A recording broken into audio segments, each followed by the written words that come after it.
Hey everybody, welcome back for another dividend investing video. Here in the beginning of 2023, I've been looking heavily at the consumer staples sector as it's one of the most important for dividend investors in my opinion, and it's particularly useful to have in times of economic uncertainty. There are so many excellent dividend-paying companies in this sector who have reliable, consistent cash flow.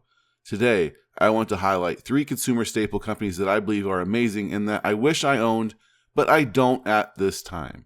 I'm Nick, and this is the Dividend Growth Income channel. Thank you for joining me today. I am not a financial advisor or guru, just a regular guy who wants to share my love of dividend growth investing and building financial independence with passive income. If you could do me a favor, smash that like button and subscribe to keep up with future videos. This helps us out more than you could imagine in bringing you quality dividend investing content. Now, in our recent video earlier in January, I highlighted 3 companies I believe are trading at a discount and were potentially at attractive entry points for dividend growth investors. And if you haven't seen this, I'd encourage you to check it out after this video. But the 3 stocks I want to highlight in this video are 3 of the most well-managed companies on the S&P 500 in the consumer staples sector and all have great appeal for long-term dividend investors. These are stocks I want to own and would like to own sometime. So one of them is just that its valuation has always been too high for me to justify. And another was an excellent opportunity a few years ago, but today is also in overvalued territory. And the final is one I used to own, usually trades at a premium, but I just haven't found the right time to get back in. So let's get to it. I'm going to show you guys 3 amazing stocks here in the consumer staples sector to keep on your watch list. And remember, this isn't financial advice. I'm just a regular guy sharing what I believe are high quality dividend growth stocks that are fantastic in just about every way, except perhaps their valuation. My hope here is that you determine your own acceptable entry point for stocks like these. The patience to wait for these stocks to hit your buy range can take time to develop and is an important part of successful investing. Of course, everyone has different investing objectives and goals and are at different stages in their investing career. Only you know what works best for your own situation. Company number 1, Costco Wholesale Corporation, ticker COST. Costco is an American multinational corporation which operates a chain of membership-only big box retail stores. At the time of publishing, Costco is the 5th largest retailer in the world with 847 warehouse stores worldwide, 583 of those in the US, 107 Canada, and the international locations all over the world, from Japan to the UK to Australia to Sweden. This business has had explosive growth over the last few decades with no signs of slowing down. They have their Kirkland Signature private label brand used for a variety of products that are sold at Costco, meant to provide high-quality products at discounted prices. They use an annual membership fee as part of their business model and offer a variety of services and perks that have created a fiercely loyal customer base. I'm sure you know someone in your personal life who is obsessed with shopping at Costco. This has a lot of appeal for investors. Over the last year, Costco is actually down 12%, but this is still better than the S&P 500 performance of minus 17%. But still, this is a lot of decline for a consumer staple. But over the last 5 years, shares of Costco have appreciated by 166%. And this is after the bear market of 2022. The S&P 500 is only up 41% in the last 5 years, so Costco has been killing it. And if you had bought 10 years ago and had been really patient, you didn't sell your shares, you'd have more than quadrupled your money at 431%. And this is just strictly price gains. We're not even talking about dividend income.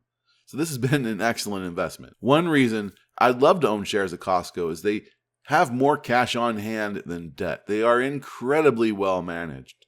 And look at this return on invested capital. It's another sign of a well-advantaged firm. Above average returns, year over year, extremely consistent. Another reason I'd love to own Costco is that every few years they pay a generous special dividend. In 2020, they paid a one-time special dividend of $10 per share. In 2017, a special one-time dividend of $5 per share was paid. And in 2012, a special one-time dividend of $7 was paid. Now, their quarterly dividend is on the lower side and not ideal for people looking for current income. It sits below 1%, let alone the broader market. But the current yield of 0.75%, it's 12% lower than its 5-year average of 0.85%. Let's look at the 10-year yield on Costco. Let's say you bought that Costco 10 years ago. The yield on your initial deposit would be closer to 4%. And that is the power of dividend growth investing, buying companies that grow their dividends over time. The return on your initial deposit should grow every single year. But yes, perhaps this can be more thought of as a growth stock that happens to pay a dividend. Stocks like this have their place in a well-balanced portfolio. And don't forget about those special dividends. It brought up the yields in 2020. The yield ended up being 3.38% if you included the special dividend, and that's pretty sweet. In fact, Costco is building up an excellent track record of dividend growth with 18 consecutive years of raising their dividend, growing the dividend at an average rate of 12% per year over the last 5 years, with the latest increase at 14%. We should be hearing of their 19th dividend increase in April of 2023. The dividend only makes up 24% of earnings and 54% of free cash flow. As for free cash flow, it is down this year as it is for many companies in the sector due to the rising costs putting pressure on margins. Simply Safe Dividends provides us a safety score of 99. Very safe. Costco pays on a schedule of February, May, August, November, with a quarterly payment of 90 cents for a total annual payout of $3.60. And look at this sales growth. In 2013, Costco brought in $105 billion in revenue, and in 2022, they brought in $227 billion. That is solid, steady growth. Love to see it. But valuation, this is where I have trouble with Costco, and ultimately why I have never pulled the trigger myself on this one. Currently, it's trading at a forward PE of 32.6. Compare this to the consumer staple sector as a whole at 22.7. While it is slightly lower than its 5-year average of 34.5, still a pretty expensive company. Now, if you want to invest in this one now, you do have to overlook that valuation. But what a company with one of the most dedicated, loyal customer bases that I've witnessed in my own personal life. I wish I owned it. Where would I consider opening position? Well, I'd want that to be at least a 1% yield before considering. And that's not to chase yield. I always stress don't chase yield. But I look at the yield of a stock relative to its own historical yield. If it's trading higher than its average, you can lock in a better yield on cost long term. And this is also a potential sign that a stock is undervalued, at least relative to its own performance. So the last time it was at 1% was at 2019. And if it were there today, Costco would be trading at about $360. Maybe it never goes back there, but that's okay with me. You never know. Last time it was there was 2 years ago. I'll be keeping an eye on it. Company number 2, the Hershey Company, ticker HSY. Hershey's is an American multinational company and one of the largest chocolate manufacturers in the world. Headquartered in Hershey, Pennsylvania, it was founded by Milton S. Hershey in 1894 as the Hershey Chocolate Company. Today, Hershey's chocolate is available in the U.S. and over 60 countries worldwide with brands you know and love like Kit Kat, Reese's, York Peppermint Patties, Rolo, Twizzlers, and they've recently acquired the very tasty Dots Pretzels. Amazing brands.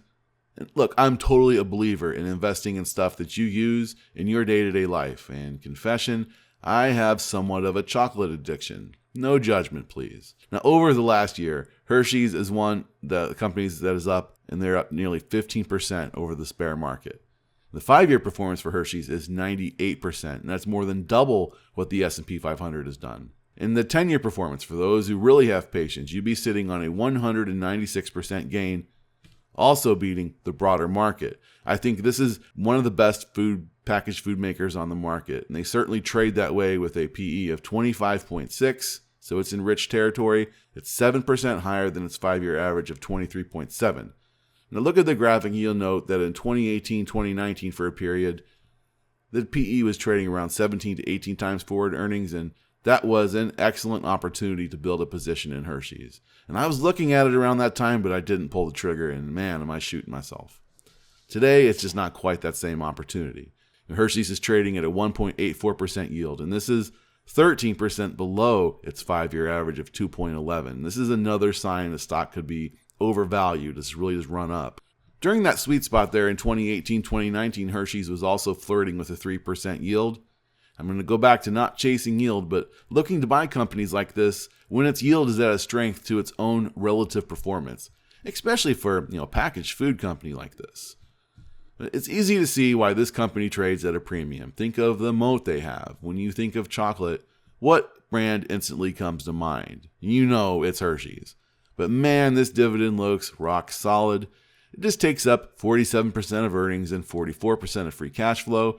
And it's actually nice to see those numbers close to each other, free cash flow and earnings being close. Simply Safe Dividends gives us a safety score of 93. Hershey's is building up one of the more appealing track records of dividend growth in the packaged food sector. We have 12 years of consecutive dividend raises and 33 years without a reduction. The dividend was maintained, not grown during the last recession, but better to maintain than to cut. Their latest dividend raise was a generous 15% hike. And this is a crazy high rate for a packaged food company. Again, they're just doing everything you want. Revenue growth over the last decade has been steady. 2012, Hershey brought in $6.64 billion in revenue, and in 2023, they brought in $10.1 billion. Shares outstanding have been on the decline, not at a high rate, but definitely glad to see there's no share dilution taking place. Investors are slowly receiving a larger part of the pie. And return on invested capital, this is exactly what you want to see in a company you invest in. They had a 26% return on invested capital over the last 12 months. That's awesome. In these final graphs, they depict the earnings growth and the free cash flow growth. The folks at Hershey's are doing something right, guys. I really wish I owned Hershey's stock. It's my favorite packaged food company behind maybe Pepsi. I do own a Reese's cup. I got that going for me. Where would I consider opening position? Well, I'd want to see the PE below its 5-year average. I'd want to see the yield to be at least 2.3%, which would put it, about 10% above its 5-year average. That would price it at about $180. Maybe it never gets back there, and that's okay with me. You never know. If it gets back to a yield above 2.5%, I think Hershey would become quite compelling. But today, what we have is a wonderful company at a premium price, and I'll be watching. Company number 3, the Coca-Cola Company. Coca-Cola is an American multinational beverage corporation founded in 1892, best known as a producer of a beverage you may know called Coca-Cola. There isn't a person alive who doesn't know this brand. They sell more than Coke. Their product line includes coffees and teas, juices, sparkling drinks, bottled water, and even ready-to-drink alcoholic beverages. This is a classic Warren Buffett stock. The Oracle of Omaha is sitting on 400 million shares of the company, giving him about 9% ownership of Coca-Cola. And the next year, Buffett is going to be collecting about $70 billion in dividends from Coca-Cola in 2023. That's just mind-blowing. Coke is up almost 5% over the last year, greatly outperforming the broader market. And this is what we expect Coca-Cola to do in a bear market. Coca-Cola's 5-year performance of 37% and 10-year performance of 71% doesn't beat the broader market. But like I said, this isn't really a stock you are buying to hope to beat the market. This is something you buy for defensive purposes. You buy it for the reliable dividend income, like Warren Buffett did. And reliable indeed. Coca-Cola has been paying and growing its dividend for almost 60 years. That blows my mind. Think of all the world has gone through over the last 60 years between war and conflict, pandemics, natural disasters, recessions, inflation, you name it. And Coca-Cola not only maintained its dividend through all of that, it continued to raise it. Even more impressive is there's a history of more than 100 years of paying this dividend uninterrupted. Right now, the stock is yielding 2.78%, and I just don't think Coke makes a whole lot of sense to purchase it when it's trading like that, considering this is normally a stock that trades well above a 3% yield with a 5-year average of 3.12%. Just not the ideal time, in my opinion. The dividend makes up 71% of earnings and 75% of free cash flow.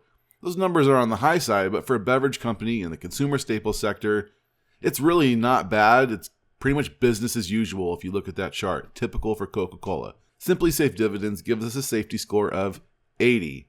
Now, we did a valuation video on Coca-Cola back in October. It's a few months old, but I think the fair value we came up in that video still holds up. And it's a nice deeper dive on the company if you would like more information on Coca-Cola. I'll leave a description if you'd like to check that out. One comment I got in that video that made me smile and really added a great point. You invest in a company like Coca-Cola because you know it's not going out of business. And this is true. We're talking one of the most iconic and well-known brands in history, and I'd really love to own shares of Coca-Cola. It does trade at a premium. The PE is 25.7, which is a bit higher than its own 5-year average. There was one brief opportunity in that COVID crash to get Coca-Cola at a reasonable PE, but it last briefly dipped below a 20 PE in 2018. It also trades a little pricier than the sector average of 22.7.